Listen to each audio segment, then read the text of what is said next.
Us. Good morning. Welcome. I'm Gerry Lynch from Govern 365, and thank you for joining us. So at Govern 365, we're focused on helping boards and leadership teams make governance practical, not just something that looks good on paper, but something that generally helps organisations make better decisions, manage risk well, and create value. Cybersecurity is a great example of that. Most boards know it matters, but many struggle to know what good oversight actually looks like in practice. It can easily get treated as a technical issue, pushed down to the IT team or the IT person, or discussed in a language that gives the board plenty of information, but not always very much confidence. The reality is that cyber risk is now a core business and governance issue. It touches reputation, operations, customers, finances, compliance, and leadership credibility. And with AI now changing both the speed and sophistication of cyber threats, the need for clear oversight is only increasing. So today is about cutting through the noise and getting practical. What should boards and CEOs really be focused on? Where are the blind spots? What are the questions leaders should be asking to know whether their organisation is genuinely being protected or just hoping it is? So really pleased to be joined today by Daniel Watson from Vertec. Daniel is the owner and managing director of Vertec, and he's spent many years helping organisations navigate technology, cybersecurity, compliance, and risk in a practical, business-focused way. What I really value about Daniel's perspective is that he understands both the technical side and the business side. He helps translate cybersecurity from something that can feel complex, specialist, or intimidating into practical issues that boards or executive teams can actually get their heads around and act on. So that matters because cybersecurity is no longer just an IT conversation. It's a leadership, risk, and governance conversation. So Daniel, great to have you with us. Cheers, Gerry. It's good to be here. And for those who, Daniel's got a book as well around cybersecurity if you want to. What's the title of it, Daniel, so that people are aware? She'll be right, not. She'll be right, not. Okay, great title, great Kiwi title. So, Yep. So let's, if we're looking at boards and executive teams today, what do you see as the biggest cybersecurity blind spots that you see most often? I'd say it is we think it's handled by the IT guy, whether it's a one man band internally or externally, or if you've got an MSP. It's often assumed that hey, they do our IT stuff, and therefore it's handled because, like you said, it's an IT issue, isn't it? So, and because of that, often what it means is that there isn't a regular conversation that's taking place between the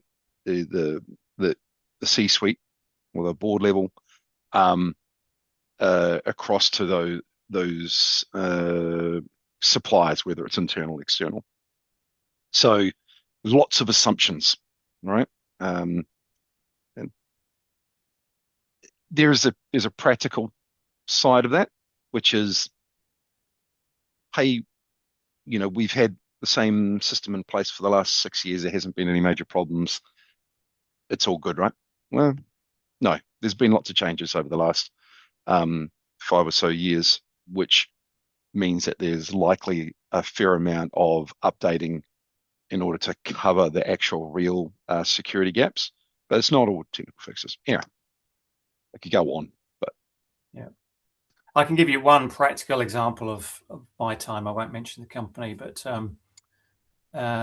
where we had a cyber attack and I got a company in to do an audit because I wasn't confident, and found that the password for the whole system was the road 01 that we were on.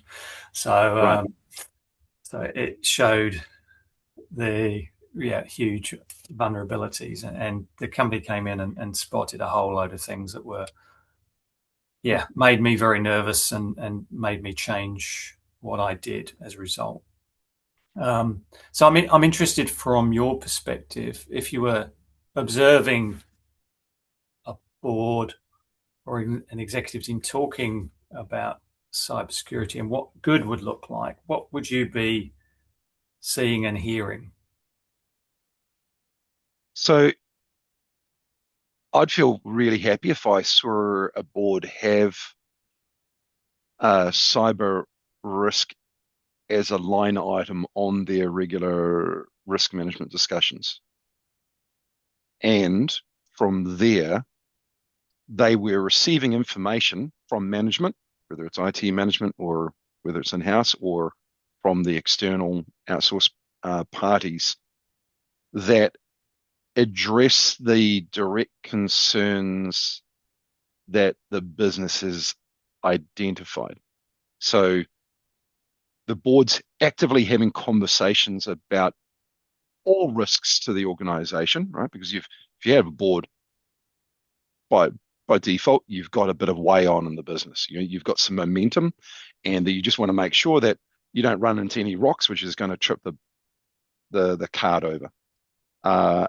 So if you're having those conversations, they're asking for information, receiving it in a format that helps them further inform the decisions they're going to make, and then they're passing those redirections back down to say, this is something that we need to hear is being handled. It doesn't actually have to be super technical. Like, obviously, it's kind of handy if you've got somebody on the board who understands some of the acronyms, or ideally you're dealing with somebody who does the reporting, who tries to get rid of the acronyms and describe things in a fairly plain English way. Yeah, that for me, that would look great. Because then if you're doing it on a regular basis, the right things will get covered sooner or later Hmm. to a Is depth there that they a, need to. is there a level of upskilling? You talked about language, or just to bring people up to speed to be able to ask the right questions? Uh, y yes, it it uh it helps because you're never going to be certain that your provider is. Here's the thing: IT guys are usually very technical, um, and the good ones tend to get promoted. So you're never sure if the person you're going to be dealing with is seeing the bigger picture. It's much easier to take somebody who's got their governance mind and then goes um, drills into and learns a few of the what's current going on um, in the IT world, because it keeps shifting. Everybody likes to use that word, paradigm shifts, and we're going through another one with whole the AI massively dumping itself into our economy in every way. Um, so I don't actually have a direct way. Hey, look, you should go do this course or this course. There is lots of resources out there, but maybe having one person who's dedicated to that or uh, would not be a bad thing. Yeah. There's a question just in the chat. Mm, What's a good framework to assess security posture? Can you looking at explain what that. security posture is as well for me? Okay, so there are lots of frameworks out there. Some are more relevant for different business types. So if you're building out software as a service or providing hosting services, there are ones like SOC 2 uh, would be like the go-to. If you're uh, a larger organization and you're holding a lot of confidential or private identifying information, then you might be wanting to look at ISO 27001, which is a standard for information security management systems. So it's building out how you handle information security within the organization. And that's very um, in depth, but works more from a governance perspective down. Um, there are frameworks which are more relevant in our part of the world. For example, Australia is going with the Essential Eight, which uh, I'm not a huge fan of it, but because I prefer the Centre for Internet Security's CIS controls version 8, right? And for our clients, I'm trying to align all my clients with the controls that are within that. And it's a whole big discussion itself, right? So um, But here's the good news, is that if you picked one at random and then you got yourself aligned with it, there is so much cross mapping across all the frameworks that you even if you selected the wrong one specifically for your business, you're already light years ahead of many people who have no framework because they're realistically there is a lot of what would you call it? Uh, buying buying whatever the IT guy pushes up. They got a shopping list. I want to sell you this, this, and this, and this. Will that keep me secure? Yeah, and that's about as complicated as that goes, right? And but that doesn't look at it from a top-down perspective of going, well, what are all the kind of security controls that we can have in place, and do we have a system to manage them? And then can we prove that we are? It's taking it a few extra steps. And frameworks are great for that because like nobody is going to be great at it. It's progress, not perfection that you're working towards because the world keeps changing. But if you've got a system by which you're formally assessing where you're at and then seeing the gaps and then going, right, what should we focus on? What's going to be the best bang for buck? Because not every business has a load of resources right now, but there are some super simple things which don't require an extra widget. It's just your business processes might have to change a little in order to avoid some of the more serious risks. And with respect to your security posture, there's a difference between it's working and it's secure. It's actually really easy to get systems working, getting them secure so that you're not vulnerable to an internal fraud or an external bad actor is a different thing. Not altogether, but it's an extra layer on top. Because the same people who can get things working for you may not be the best people to secure it for you. It is a bit fuzzy in that there's lots of crossover, and fair enough. I think that's working in there, but it does require somebody to be focused on asking those questions to make sure that you're covering off all the avenues. Okay. Little vague at the end, but hopefully that answers it. And where are most threats coming from? So if you're inside an organization on a board, Mm. are the risks people internally? Are they vulnerabilities in the systems that external bad actors can get into? Where's the majority of issues likely to come from? Okay. 80-20 rule, 82 external, 20% internal. But 20% is a big enough risk that you can't ignore it, right? It's significant. So the controls that you have in place need to be such that if an employee goes rogue, the damage that they can do is either minimized or restricted to the point where it's no big deal at all. Is it just an employee going rogue, or are there issues with AI, people accessing or bringing in memory sticks, or having Yes, yes, yeah, poor, not being bad people, but just doing things that they don't yeah. realize, putting the Accidents. organization at risk? Yeah, not even malicious. Just I didn't know. Yeah. Um, it accidents do happen, and as long as you're employing people, there will be mistakes made.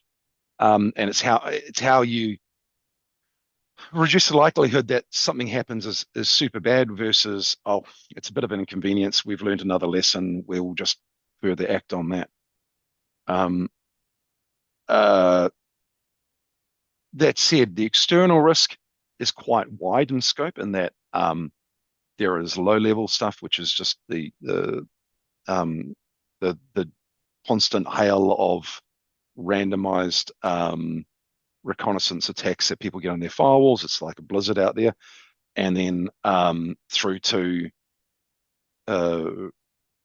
at the far end, nation state bad actors deliberately targeting you for reasons of industrial espionage. It's a big wide gamut.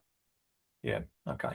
But a question here is, if we are in a business handling sensitive client data, should we be worried about the US Cloud Act and the US government or agencies compelling a cloud service provider to hand over that data? Mm. I feel that's more of a question for a lawyer. Right. It depends on where your clients are, right? So if you operate out of New Zealand according to New Zealand law, then that's what you need to comply with. But as businesses grow, you end up going a bit more global, and now you're working in other jurisdictions, and you may be required to comply with those laws. I'm not a lawyer, I can't really say, but if you're in that space, you've asked Get that legal question, then advice. you're right to be worrying.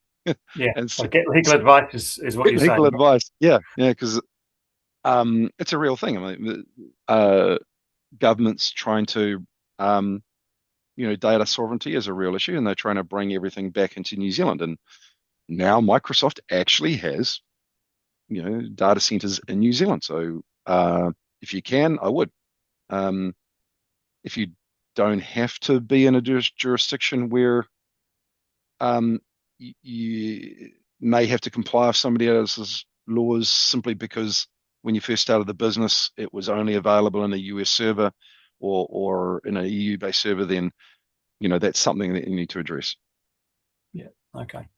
And so if you were sitting on the board, what would be good questions to ask management right now about cyber risk? Mm, I'd look at it from what are the scenarios you're concerned about. So you could start with, and this is great. IT guys love it when you give them questions like this, right? Because a lot of effort goes into trying to push stuff uphill to get signed off. Like they know that this is a problem, but nobody ever asks them what else is the problem that we should be chasing down, right? So if you start with um, what risks are we protected from, and are there any others that we're not currently covering off that you feel we should be? And that would be a great start to a conversation. Mm. Um, if if you're spending very little on IT security and you get back, no, you're all good, I'd go get a second opinion. Right. Because I'm not saying you should be spending a lot of money, but if it's quite low compared to your overall kind of OpEx, then I'd be wondering, well, hmm, okay, maybe we are a little bit underprotected. Right. Mm. Okay. And where do organizations most commonly overestimate their cyber readiness or maturity?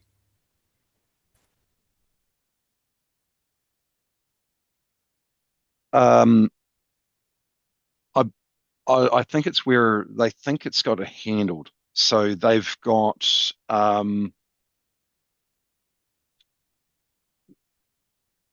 there's a gap in the ownership. So nobody on the board owns it as a problem or at that top level of management, and it's assumed that it's been handled at a IT management layer. Right. If you're not got evidence that you're covered, you could assume that you're not. So do are there any reports presented on that show, say, every system must be covered by two-factor authentication or multi-factor authentication? Why? Because your cyber risk policy says that it has to be, because you don't want to have an incident where the insurance company can turn around and say, "Nah, stuff is your problem. You lied on your discovery questionnaire," right? So from the board, you're paying for the coverage, which might get denied. So in every insurance policy now, right? And I see in cyber risk insurance as that the default regulations, because if you already believe that you need a cyber risk cover because you have information security, which if it got exposed could seriously impact the success of the business, whether it's a multi-year impact where you have to recover your reputation, or if it's actually catastrophic and you have lost the business, right?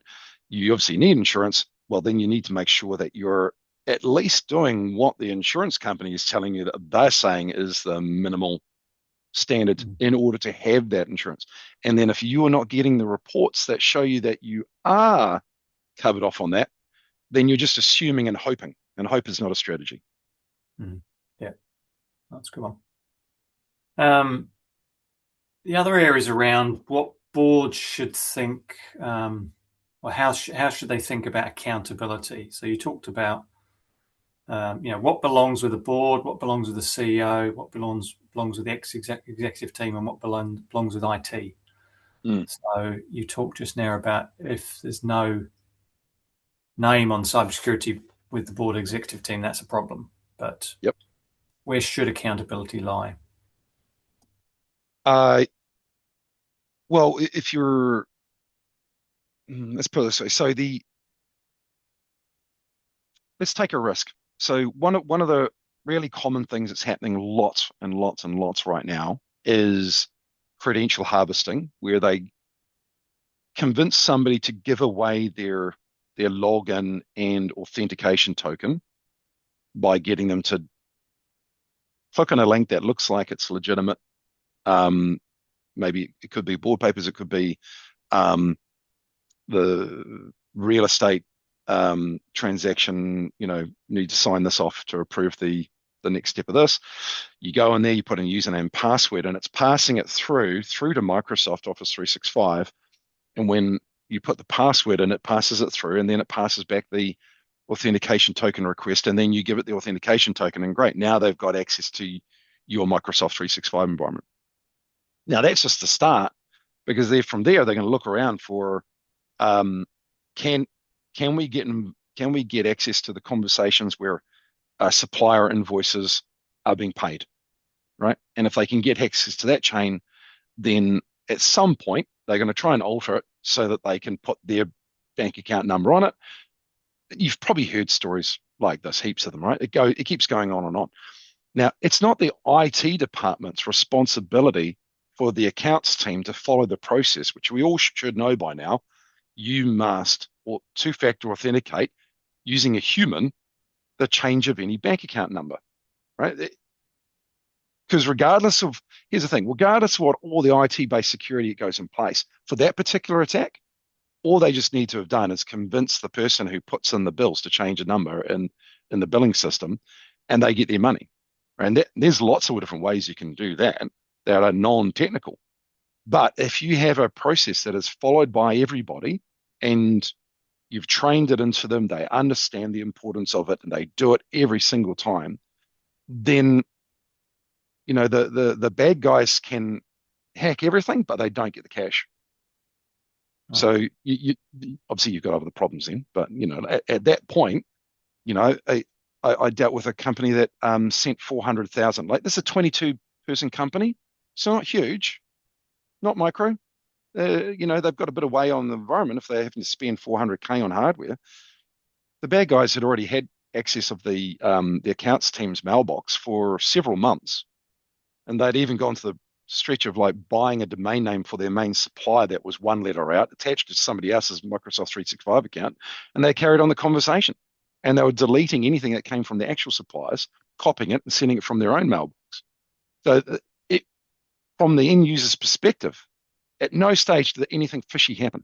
But there hadn't been they hadn't verified it via an independent means rather, like actually calling up the register number for the business and going, "Hi, Daniel here from Vertec.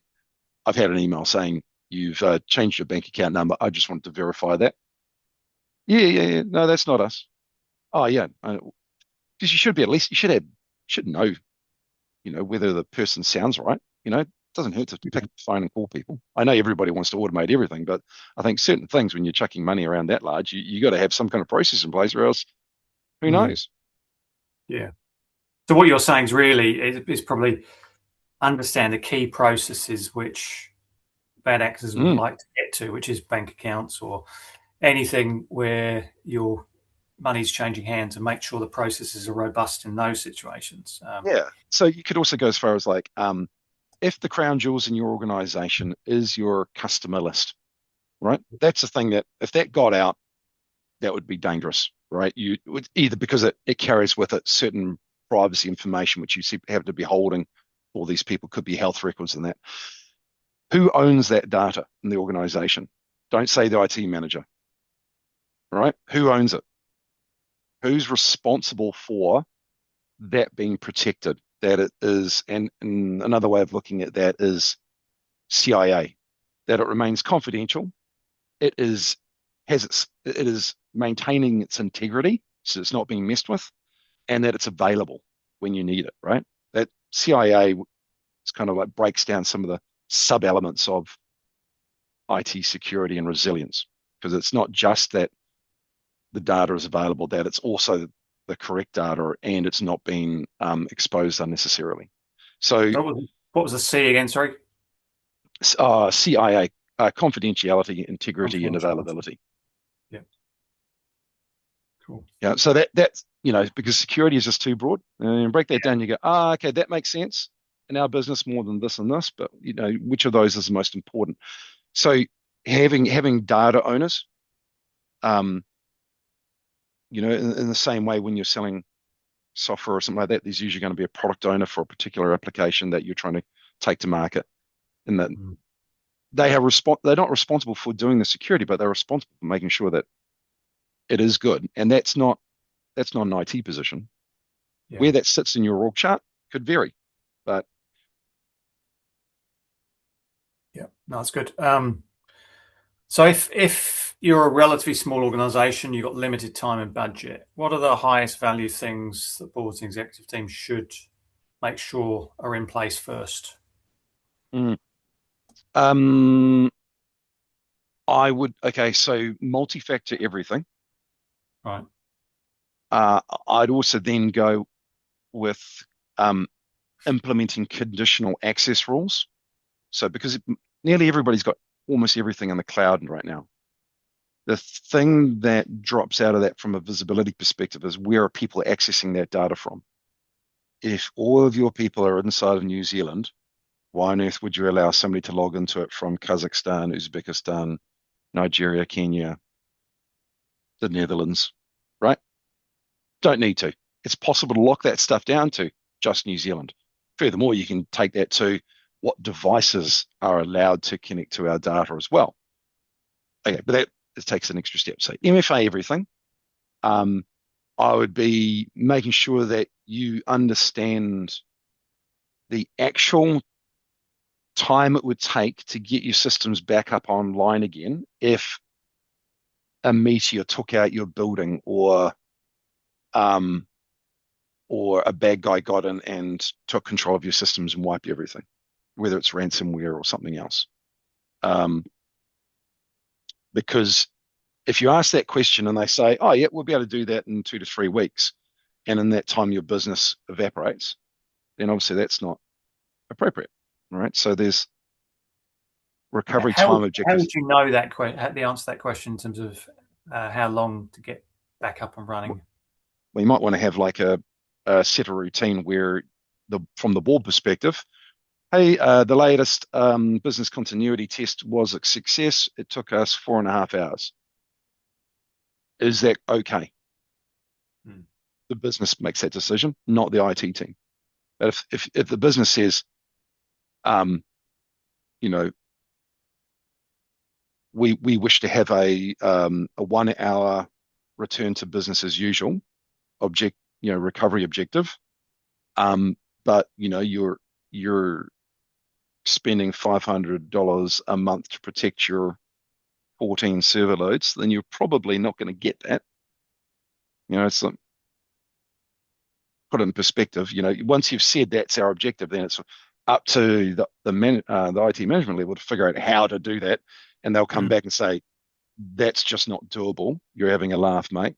Here's our budget request, and we can achieve that. And the business goes, yeah, no. What else would I go with? Patch compliance is really important. It's kind of somewhat overlooked. Like the computers. Remember, was it 2017? Not Petya. Um, was a massive ransomware attack that came out of Russia that infiltrated the tax management application in Ukraine. And then anybody who did business in Ukraine had to use this application. The supply chain attack fed malware into that application and pushed that out into the computers, which then replicated using a vulnerability that the patch had been released over 6 weeks prior. So only computers that hadn't been patched in over a month were vulnerable to it, yet it still took down hundreds of thousands, millions of computers, including massive organizations like Maersk, which ground Mm. shipping to a halt, all because of a patching system. And it's an easy fix, but you kind of want to see that our compliance is pretty high. Um, can we improve it? Great. You've got to have endpoint protection. Again, I'm leaning for it's not that expensive to step that up to also integrate managed detection and response services, which another, sorry, acronym time, like a security operations center that is using a log management system to ingest the logs from all the computers, and they use machine intelligence and AI to look for signs that there is something dodgy about to happen, and it can rapidly respond because the the faster that you can address an incipient problem, the less damage there will be. Um, because if your IT team goes home on Friday and there's no alerts, and you come back to work on Monday and everything's locked up and encrypted, it's going to be a really bad couple of weeks, right? But if they can catch it at 2 a.m. on the Saturday, call you up and go, we've blocked this, but you need to work on these things right now, then great, you're ahead of the curve. You can reduce the damage, and it becomes, well, great. We've learnt some extra lessons perhaps, and that cost us a bit of money to sort out, and we need to do some root cause analysis, and we'll chase that down. But speed is really important. Mm. Um, Yeah. so yeah, I've mentioned backups, and rather the testing of backups, because you may have backups, but do you know they actually work? A number of times I've seen, and I hate it, the old we've got a disk drive that we swap out on our servers every week, and it goes into the handbag of the receptionist, and then we turn up and we just can we just check the backups, and it's a blank disk that's been religiously swapped out every week. She's doing her job, but there's been it failed in 2022, and nothing's been happening ever since.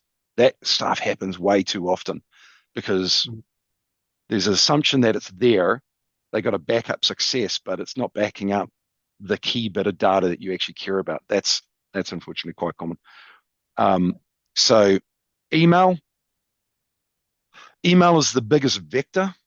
Like I think it's over 80% of attacks start with email of some kind.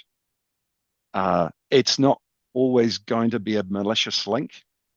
Um, Smaller companies are often targeted because they're easier meat to get, and then they'll use that to go up the chain to the bigger fish.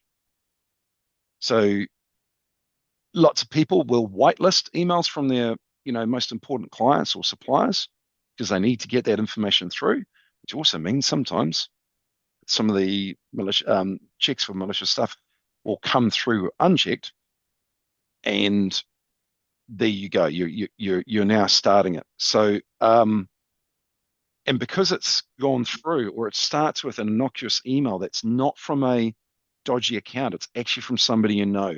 The link itself is not malicious.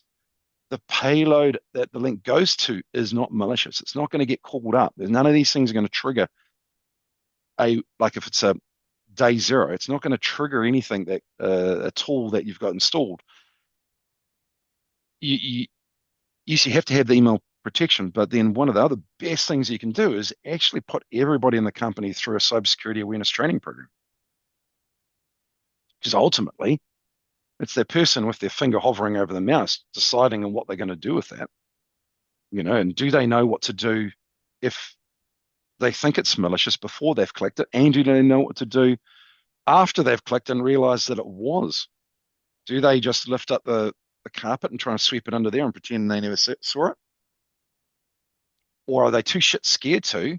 Because every time there's been some kind of cyber issue in the workplace, big boss comes out of the corner office, throws his toys around, humiliates people, and they go, "Oh, I don't want that to happen to me, so I'm not going to say a word." Mm.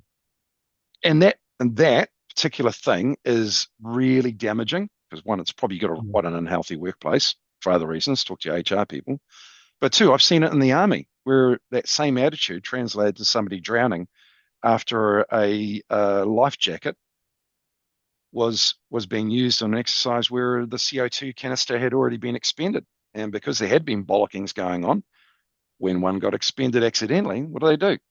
Just slid it to the bottom of the pile. Wasn't me. Mm. Here we go. Sorry. Yeah, so the psychological safety is a key one that Mm, the board just checking that people feel confident raising things if there's an issue. So yeah, yeah. it's good. Um, how's AI and newer technologies changed the landscape in terms of basically new threats or new opportunities for defence? I saw Mm. in the paper at the weekend there was Anthropic have got a new tool apparently to for cybersecurity to Oh, like so bottle this. issues. Well, yeah. There's lots of things. So like AI is popping up in everything. Every company that wants to protect its share price is saying they're doing AI. Um, even companies that have got nothing at all to do with it are saying it, right? Because it attracts the business. Um, threat landscape. So what it means is it's another tool that the bad guys can use to convince you even better. So whether that is uh, like Gerry, you and I, we've probably published a few webinars and we've got stuff out there, right? There's probably enough material out there on the internet for the AI, for an AI to be trained on our vision and our sound of our voice to have us be used to convince people that trust us to do something. Now, how this is showing up in some places is that grandma's getting voicemails where it sounds like their granddaughter has been picked up in prison and needs money to get bailed out. You got to send your credit card details to this, and people are getting ripped off. Like nuts, right? But it's out there. That stuff's happening. Um, I think where do I want to go with this? I, Everybody probably already has an acceptable IT use clause in their employment agreements, right? What most people don't have is they've not expanded that to include, how are we going to use AI in this organization? How are we going to govern and control the usage of AI in this organization? What is acceptable behavior relating to it?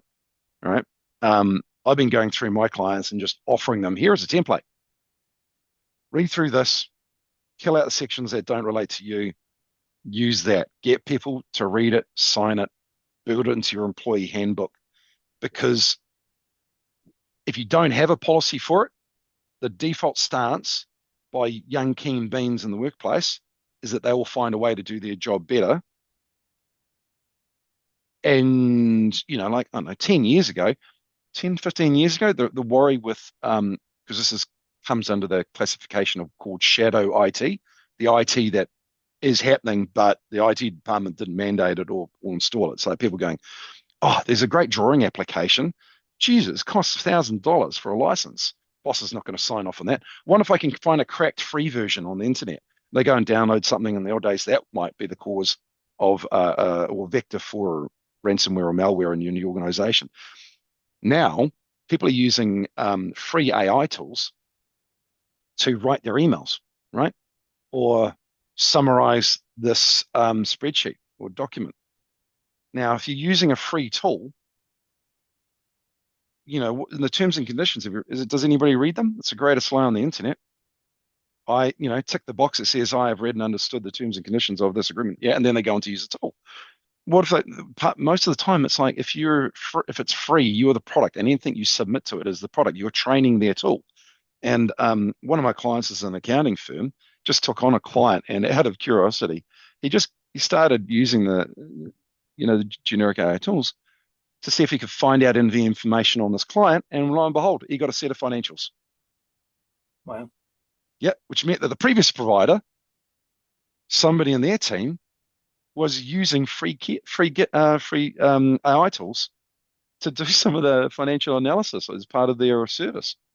Like, how scary would that be, right? So, Mm. like, who has access to the information, and what are they allowed to do with it? And if it's not specifically prohibited, then most people just assume they can. So, Mm. that's a big one. It's probably not quite where you went with that question, but we got there. That's right. Is there anything in terms of how you can use AI to protect you in terms of, can it be used to Uh, ask better questions for the board, or where would you use oh, it? absolutely. Um, yes, you're right. I think it is a massive time saver. If anybody who's already had a bit of a tutu with it is starting to get an understanding of how helpful it can be. I paid for a Copilot license, and I use that to, ask the question of, what happened to my profit last quarter, last year? Where did that go? And I was amazed, right? Like it within 15 minutes, I had a plan on what I need to do in order to increase gross margins, and exactly where, and not woo woo stuff. It was very explicit, and it was great. If I'd sat down, one bit ADHD, would I've? Probably not. It would have taken me hours, and it would have hurt my brain, right? Mm. So there's so many examples of that you can go through there. I think there's lots of hype. I talked to a few clients about business process automation, right? Because, once you've got things secure and everything's running, they're kind of going, well, why do I still need you IT guys? And it's like, well, we've got other things we can do. Business process automation, looking at where in your business there is friction, where there's manual stuff, and there's existing tools within just SharePoint and Power Automate and Power BI that um, already can do a huge amount. And now with adding an AI for the large language model, because it's really good at understanding human text and speech, um, that can solve some of the problems that the previous generation of tech couldn't. But it's not one replacing the other. It's if you already have some business process automation, chances are you now can probably just do a bit more, and it may mean that you don't have to hire another person next quarter to when you take on another big client. It just goes, all right, we can handle that, which means that your gross margins improve. And it's grand. So I'm not against it. I just think it's like any new technology. You need to make sure that you've got some controls around it. Um, and you can't just expect your IT team to solve that problem for you, because you know the business may actually be all going, you know, full blazing guns ahead down that pathway, and they don't want the team getting in the way. But if they don't know what other concerns there might be, whether it's hallucinations, right? There's a great example, which popped one of the guys in my team posted through to me. It was in the early morning, where a Claude powered AI. So Claude is involved in the coding tools, right? And an organization which provides software as a service to, what was it? To car rental businesses, and they were using the AI coding agent Cursor, um, using Anthropic's Claude Opus 4.6, and they were doing some work on it, and it deleted the production database and all the backups in one hit. And the agent actually admitted it knew what it was doing wrong. But what are you going to do? You can't fire it, right? Now you've already got the damage. Should they have been using that AI coding tool in a way that it was ever going to be able to touch a production system? So it's like move fast and break things, but okay, that's one way of doing it. How about move fast, try not to break anything because you put controls in place. And then when you've tested out whether it's going to work or not, then deploy it, knowing that you've got some good controls around. If it does make a problem, you can get it back quickly. So yeah, that's a bit of a horrendous example. And they actually did have safeguards in there, but sometimes, you're asking this black box. You don't know exactly what the black box is going to do. There was a lawyer lost his bar license over in the States because instead of doing the full, what was it lawyers have to do? When they were prosecuting a civil case. So, they've got to bring a brief together to provide the court or the judge on here's the existing case law, which supports our position, and here are our arguments. Well, they use ChatGPT, and ChatGPT hallucinated whole cases. And then he submitted that and went off on holiday early to the court. So not only did he lose the case, got a fine, he lost his bar license and can no longer work as a lawyer. There's going to be lots of this stuff, and we're quite slow, and we always will be in New Zealand, unless Australia does it first, and we can, control C and control V the legislation on the regulation to bring us up to date. So, which means boards in the C-suite have to come up with these controls. Perfect. All right. Well, we'll wrap it up there. I'm just going to do a quick review. So for me, what I've taken out of this is, cyber security should be on the agenda every month when you're talking through your risk matrix. And you should be receiving information to help address your concerns. So one person, ideally on the board, should have more skill in this, to help upskill the rest. But there's a constant upskilling of the board in terms of questions, and probably using AI to ask better questions and identify where you might have vulnerabilities is could be a good one. Frameworks, we talked about ISO 27000, the essential 8, 80/20, a lot of external threats versus internal, but internal is still very important. Good questions. What risks are we protected from, and are there others that you think we should be protected from? So that's a good one to your IT people. In terms of areas that you should be looking at, two-factor authentication on all of your systems, being clear where accountability lies on the data, so who owns the data, not necessarily, and it shouldn't be IT. CIA, you talked about confidential, integrity, and available. What should be in place, as we talked about, MFA, conditional access rules, so locking things down for just New Zealand if that's where the data is going to be used mostly. Who's allowed to, what devices are allowed in. Undertaking how long to get your system back up and running, and making clear to IT what is acceptable, and then they can come back with a plan and a cost. Patch compliance is an important one, making sure you're up to date.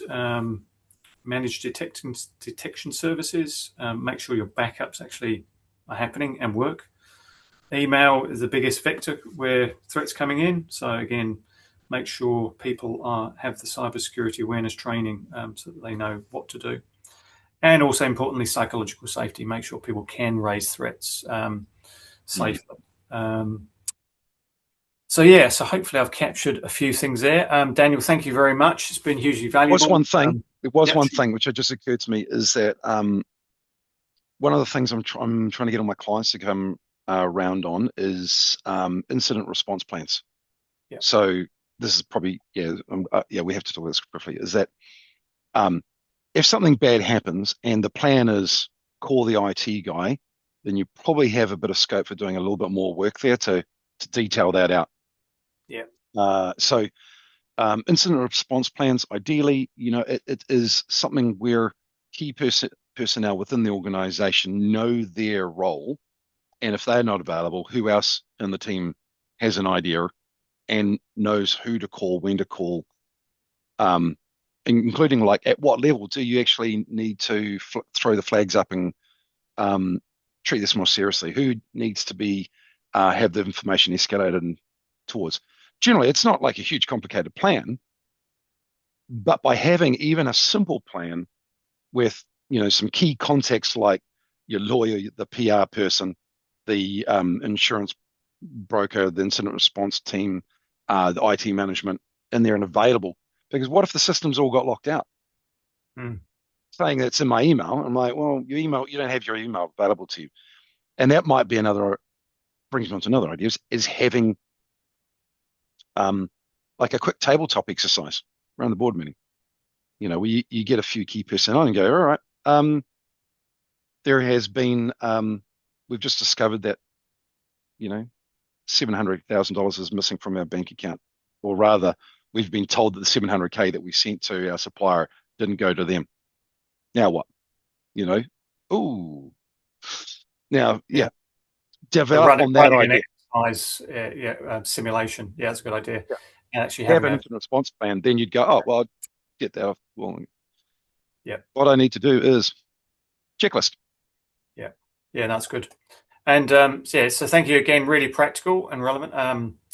Thanks to everyone who's joined us today. It's at Govern 365. These are exactly the kinds of conversations we care about, helping boards and leadership teams really strengthen governance in a practical way, visible and useful in the real world. So thanks, everyone. And we'll send out a summary of this, and we look forward to seeing you at the next webinar. And thanks once again, Daniel. Appreciate it. No worries. Cheers, Cheers, Gerry. everyone. Have a great rest of your day. Here.